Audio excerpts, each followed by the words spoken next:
Hello, welcome, good evening, and thank you for watching Connecting Hope, presented by Aspire Indiana Health. I'm Will Hampton along with Monica Greer, and it's been a few weeks since you were sitting in that chair. Yes. Thank you to Daryl Mitchell for stepping in and doing such a marvelous job. Yes. But it's nice having you back. Thank you. No offense, Daryl, but thank you. Yeah, I appreciated him filling in, and I'm glad the show went on without me. So, Well, one thing that we're into a new year, a couple of weeks into 2021.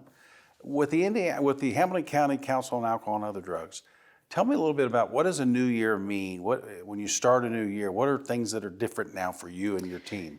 yeah, I would say grant writing is big right now. Data collection, collecting data from the previous year, working on our comprehensive plan to see what data we have, see what areas of concern that we have with the community, and what we would like to do with that. I know coming up in our next segment, we're going to have Maggie Owens from the Indiana Center for the Prevention of Youth Abuse and Suicide. Yeah. They're another group that's not necessarily in your group right now, Yeah.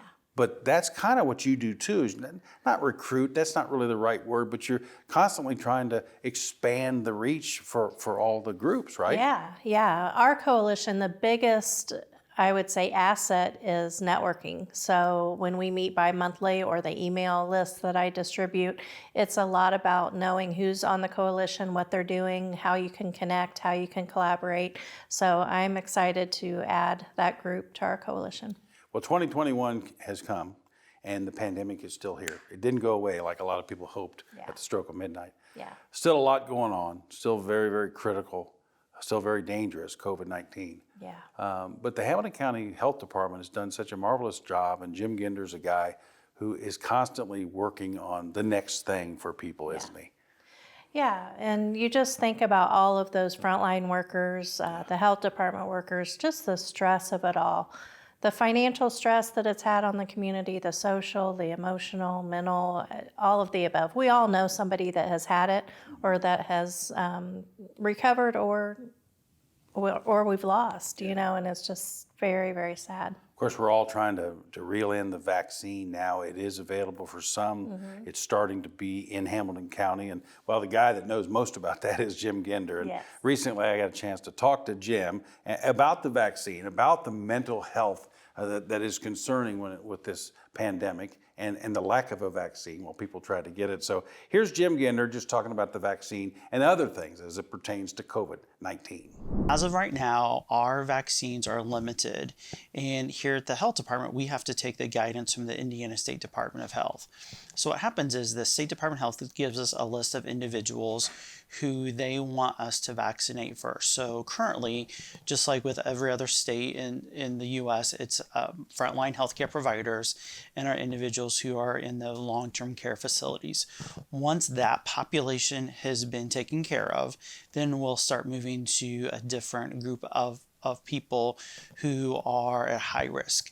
So actually waiting for the information from the State Department of Health who our next group is going to be that we can open up our vaccines to. I take some of the calls as well too, and I have people break down and cry saying that if they don't get the vaccine that they possibly could die. And I understand that 100% as well too. And one of the things that we can just do is make sure that you have a great support network as well too. Make sure that you are social distancing, wearing that mask, washing your hands for at least 20 seconds as well too, and stay as healthy as you can until we can get that vaccine in you. And just remember that we do have crisis services out there as well too. People can always call 211. That's a great resource. They can always call our friends at Aspire Health Indiana, which has a crisis line. Community North also has a crisis line. You can also call if it's an immediate crisis. You can also call 911 and have our colleagues at the Sheriff's Department send out an officer who's been trained in crisis intervention to help that individual to figure out what's the next step. What can we do to help that person in that specific crisis to move on to the next day or get them more help than what they have currently. Thank you, Jim. And what he's preaching there is patience, but also continue to do the things, the mask, washing your hands, social distance, all that's still part of it, isn't it? Yeah. And I think, I've seen a lot of people complying with that, and I think it's been very helpful.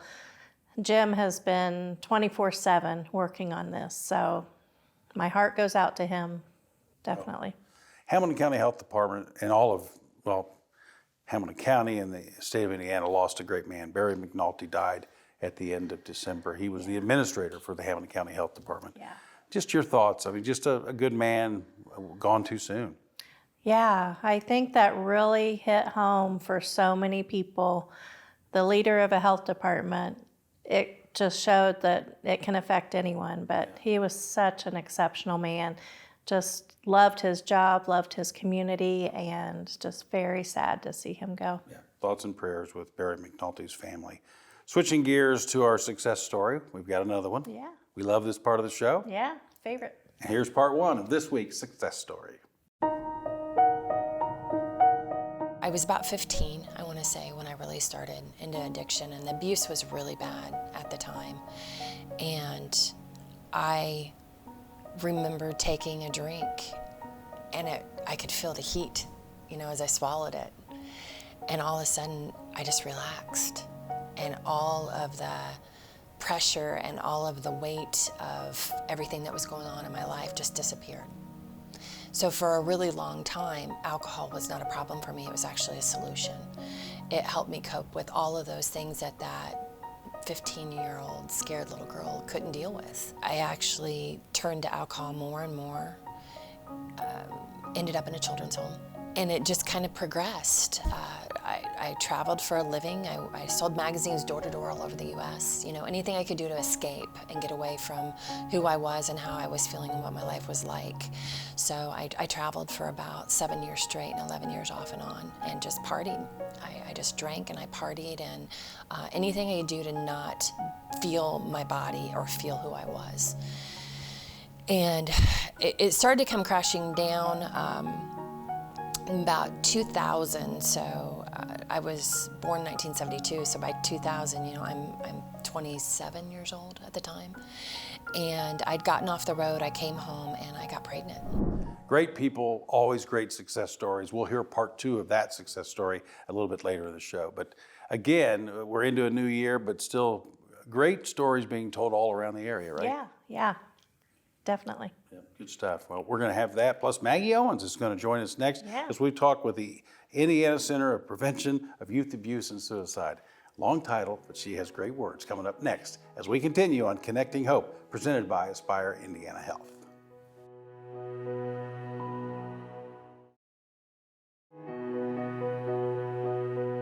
Welcome back to Connecting Hope. We're so glad you're with us this evening here on TV 40. And it's now my pleasure to welcome, an old friend, Maggie Owens. And I want to get this right. Maggie Owens with the Indiana Center for Prevention of Youth Abuse and Suicide. You got it. You guys have the longest title in the world. We do, but it tells what we do. It gives a very accurate description of what our organization does. Now, you have a couple different roles. You are the Director of Education and Community Relations. Yes, I am. So we were kind of laughing before the show. When you answer the phone, give me your spiel if somebody calls. So when I introduce myself to somebody or answer the phone, I usually have to say, thank you for calling the Indiana Center for Prevention of Youth Abuse and Suicide. This is Maggie Owens. I am the Director of Education and Community Relations. And sometimes I'm hung up on before I ever get to the end of that. But it does tell, like I said, it tells what we do, and it tells exactly what our organization serves and the population we serve. Well, I know, Monica, what we have here is, again, another just great local entity, I guess, or organization that you just do great work. And that's, you want more and more people to know who you are and what you do. And that's why you're here on this show Absolutely. tonight. So tell me a little bit, just kind of if you had the elevator speech as to what you guys are all about. So for most of the people in central Indiana, they knew Chassie's Place. And Chassie's Place was an organization that was started, and we actually are a rebrand of Chassie's Place. So Chassie Quillen grew up in Carmel and was a victim of child abuse. And so her family and some supporters started that organization. In 2018, we rebranded to do the Indiana Center for Prevention of Youth Abuse and Suicide. And oftentimes people ask, why youth abuse and suicide? How are those two connected? And there are so many statistics that show victims of child abuse and sexual assault are more likely to have suicidal ideations or complete their suicide attempts as they grow older. So we are bridging that. We are teaching all kinds of different things, both youth and adults, on how to identify and prevent abuse, as well as how to recognize, see if somebody's having a hard time, and how to intervene in a helpful way. I know, and I'm going to let you talk here in a second, Monica. Is that okay? I was on the board for Chaucey's Place years ago. Yes. And their big switch was from care to prevention. And that, bottom line, that is the switch from Chaucey's Place to your title now. It really is. I mean, we really focus on that prevention, and we do everything we can to prevent all these different facets of abuse. We used to do the prevention as well as the forensic interviews and how to care for somebody after something had happened, but we are now really focused on staying in the prevention area, because by preventing it from happening, hopefully there's going to be fewer disclosures, fewer reports being made, and that the problem can be eradicated. Yeah. Yeah, I think we all strive for prevention. I mean, that's where we have to go, and we have a lot of treatment programs, criminal justice programs, but yeah, definitely focusing on prevention side. So a lot of us work from acronyms. So the QPR, Yes. Can you explain what that is and what it stands Absolutely. for? So QPR is a suicide prevention module that we utilize. It's a 2-hour course, and the QPR stands for question, persuade, and refer. So we think of it similar to CPR. So when you are trained in CPR, you know how to keep somebody alive long enough to pass them off to a medical professional that can take over from there. That's similar to what QPR is. It's figuring out how to ask a question of somebody if they're having a hard time, persuade them to stay alive, and then refer them to somebody else. So it's a 2-hour program, 2 to 2.5 hours, and it really is just reducing the stigma. So you're able to have a better conversation and be able to comfortably say, like, you seem like you're having a hard time. Are you thinking of ending your life? I mean, I know for me growing up, suicide wasn't something we talked about. We didn't talk about how people died from suicide. It was kind of a hush-hush situation. But now it's really trying to reduce that stigma so that you can comfortably have conversations surrounding mental health, surrounding suicide ideation, and figure out how to change the trajectory of somebody's path that they're on. Yeah. So if somebody's interested in taking that course, do you offer it frequently? How does that work? We do. We offer it about once or twice a month. You can find out information of those dates on our website on the events tab. So that's indianaprevention.org/events. And we offer that course as well as some of our other courses to the community free of charge monthly. Great. The abuse and suicide issue, not just in Hamilton County, but in the state of Indiana, how big of a crisis is it, and how do you guys address it daily? So we have several different programs that we do for abuse and suicide. The one that we're most known for is our student-based, school-based curriculum, where we have people right now in a pandemic, we're doing it via Zoom. But we're able to still do everything that we would have done in years past. But we would send an individual to a classroom, do a presentation that is a spiraling curriculum. It is mandated in Indiana in kindergarten through 12th grade that every student receives body safety education every year. So we're able to go in, do a grade level, developmentally appropriate lesson on body safety. We also provide those individuals that receive our program at the school an opportunity to talk. And so we give them a chance that if they have something they need to talk about to a trusted adult, that could be me, it could be anybody, but we are able to then immediately intervene if they are in a situation that is unsafe. So we can have that conversation on that Tuesday and go make that report to DCS, and the DCS can get involved right away. So it's a pretty quick process, or it should be. It can be. It kinda really has to can be. right? With the way that we've been able to change it with a pandemic, we're all on Zoom, so we can be in an entire grade level in one school at one time. And so every student in that grade is getting the exact same program with the exact same presenter, and then we can handle whatever comes up from that conversation immediately. I know none of us know what the end result of this pandemic is going to be and when we can get back into classrooms and such. But how much is that vital to you guys to get back in a classroom? And I would think it would happen probably next school year. That's what we're thinking. When we first rolled this out for this year, we thought, okay, we're going to be all online for first semester. Well, here we are second semester, and we're still all online. And that has worked out well. It's worked out better than I ever put it on paper. I mean, I thought there were going to be all these flaws, and it has been really, really great. The unfortunate thing is that both abuse and suicide has increased from a pandemic. And so the number of reports that we're making and the severity of reports that we're making has increased a lot. We're finding the younger students, more kindergarten, first grade students are experiencing abuse, and thankfully, we're getting that information now, and so we're able to intervene now instead of in a few years when they would feel maybe more comfortable talking about it. But the pandemic has really impacted our community, both Hamilton County, and we serve 11 counties right now in central Indiana, and it's impacted everybody across all of those counties. Wow. So I don't expect you to name all of the counties on the spot, but that's interesting because our viewers are not just Hamilton County. So on your website, do you list all the counties? Okay. We're primarily central Indiana, so we're Boone, Madison, Hamilton, Marion, Tipton, Hancock, Henry, a little bit of Hendricks. So primarily the central Indiana region. Yeah. I have done some programming down in Madison, Indiana, so we travel if necessary. And the good thing is we're online, we can go really anywhere right now. So if there are people out there that are wanting information that are not local, they can find out all that information on our website. Great. Again, the website is? IndianaPrevention.org. And when you get there, there's clear directions as to what to do next. Yes, and so there's the events page, and so that'll tell you any of our upcoming fundraising events, but also the community trainings that we do.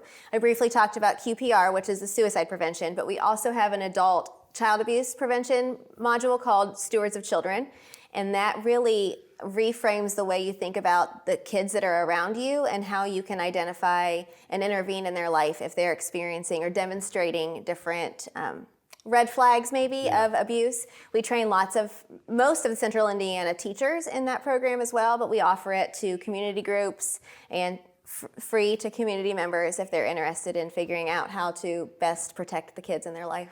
Well, thank you. IndianaPrevention.org, Maggie Owens. Thanks for your service. Thanks for what you do. Happy to be here. Thank you. We're back to continue connecting hope right after this short timeout. Stay with us.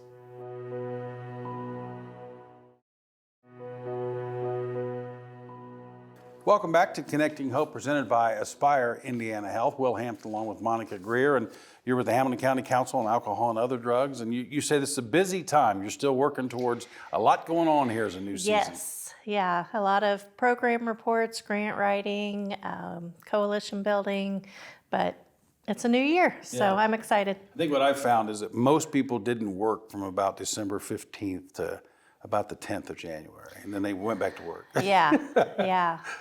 Some people, not everybody. Not everybody, but I agree. Time for part 2 of our success stories. These are the best, right? Yes, definitely. So as we continue here on Connecting Hope, presented by Aspire Indiana Health, here's part 2 of tonight's success story.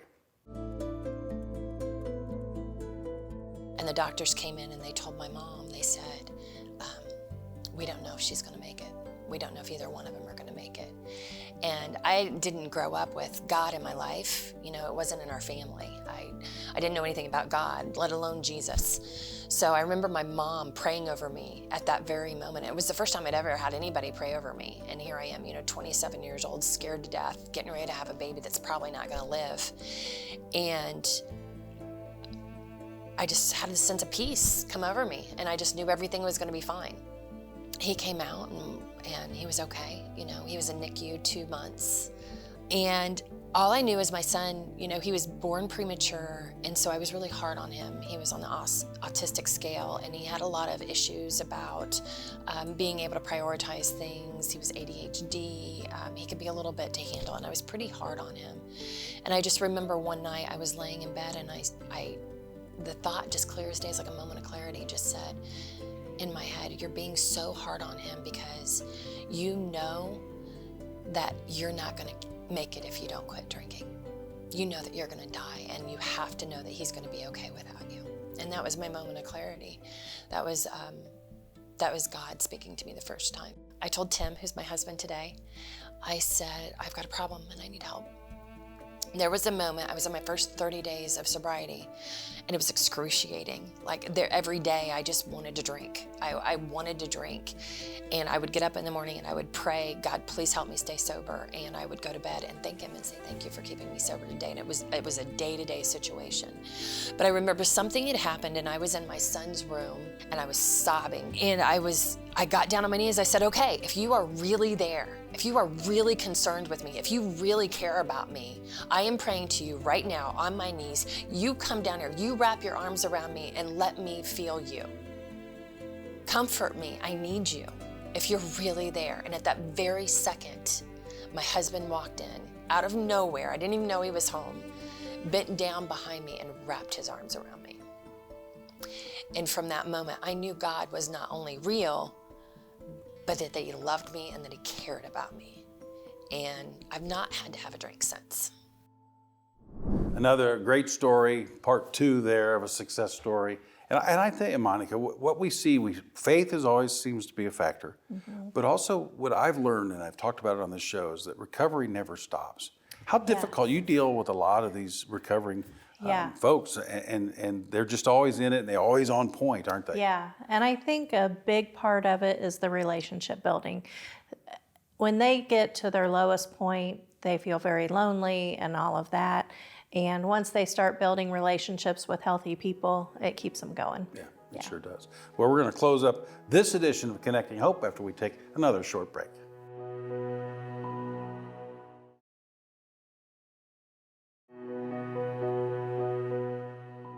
Welcome back to Connecting Hope, presented by Aspire Indiana Health. I do always want to say thank you to Darrell Mitchell and the folks at Aspire Indiana. Yeah. Will Hampton back with Monica Greer. And thank you to what Aspire Indiana does. Yeah, they have so many services, programs, their health aspect of it, just great to have them in our community. And Maggie Owens joined us earlier, and indianaprevention.org is that website. It's amazing, some of these guests, when they come in, you just learn so much. Well, most of them, all of them, we learn things, but she's just really dialed in on what they're working on. Yeah, and I'm excited that they serve not just our community, but several surrounding communities in case our viewers are not from Hamilton County or need services in other counties. So that was exciting. Yeah. Thank you, Maggie Owens, for coming in, and thank you for watching. We do appreciate it. We'll see you next week. You're going to be back, right? I'll be back. Monica will be back next week, and so will Connecting Hope, presented by Aspire Indiana Health. Thanks for watching.